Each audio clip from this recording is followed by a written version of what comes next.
రోజు రోజుకి అధ్వానంగా మారింది.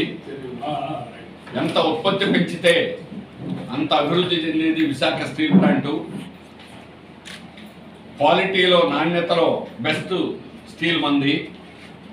కానీ ఉత్పత్తి పెంచకుండా గత ప్రభుత్వం 5 ఏళ్ళు కూడా ఉత్పత్తిని అలా తగ్గించుకుంటూ నష్టాలకు నింపింది.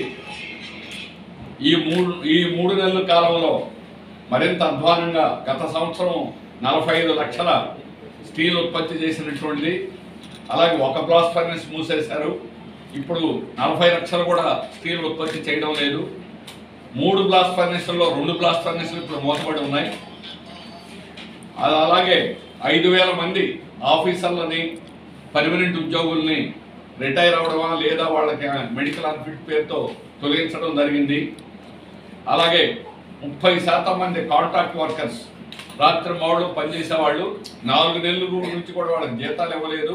పైపెచ్చు అందులో 30% మందిని తొలగించాలని ప్రతి డిపార్ట్మెంట్కి నిర్ణయం చేశారు.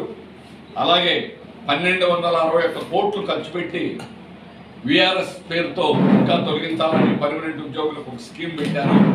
ఆ విధంగా అన్నీ కూడా వెనక్కలాగేటువంటి ప్రయత్నాలు అనేటువంటిది బీజేపీ కేంద్ర ప్రభుత్వం 3వసారి తీవ్రంగా ప్రయత్నం చేస్తుంది. కుమారస్వామి గారు స్వయంగా స్టీల్ మంత్రి విశాఖ స్టీల్ ప్లాంట్కి వచ్చారు జూన్ 11వ తేదీన. ఆయన ఈ స్టీల్ ప్లాంట్ ఎటువంటి పరిస్థితుల్లో ప్రైవేట్ కాదు అని చెప్పారు. అలాగే ముఖ్యమంత్రి గారు మేము కలిసాం, ఉత్పత్తి బాగా చేయమన్నారు, మేము తప్పకుండా చేస్తామని వారికి వాగ్దానం చేశాం. కానీ ఈరోజు కేంద్ర ప్రభుత్వం ఉత్పత్తి జరగకుండా, ముడి ఖనిజం రాకుండా, ముడి ఖనిజం అందకుండా అడ్డుకునేటువంటి ప్రయత్నం చేస్తూ ఉన్నారు. అందువల్లనే భారతదేశంలో అత్యధిక ఇనుప ఖనిజం ఉండేటువంటి దేశం. కానీ అలాంటి చోట విశాఖ స్టీల్ ప్లాంట్కి మాత్రం ముడి ఖనిజం లేదు.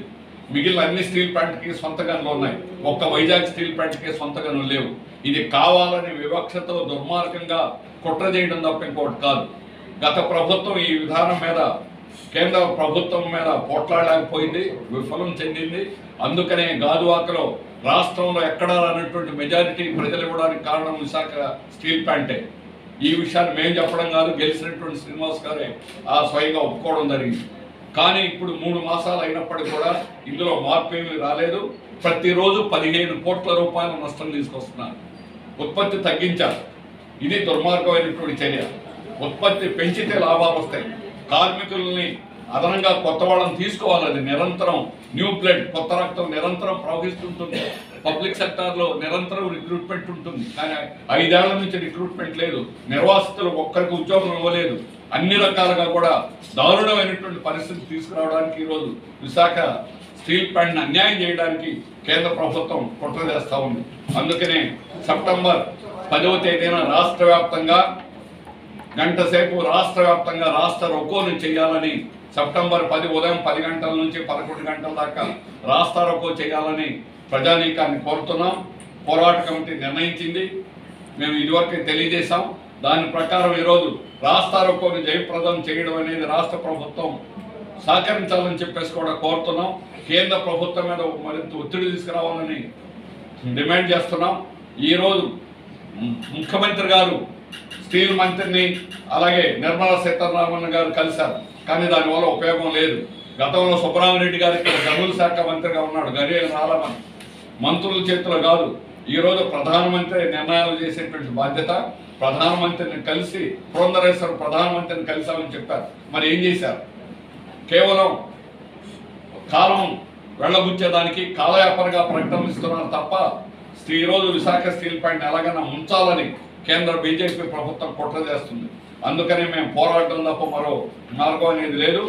గత ప్రభుత్వం నిజాయితీగా పోట్లాడకపోయినా పోరాట కమిటీ ఆధ్వర్యంలో పోట్లాడి 1% కూడా విశాఖ స్టీల్ ప్లాంట్ ప్రైవేట్ కాకుండా కాపాడుకున్నాం.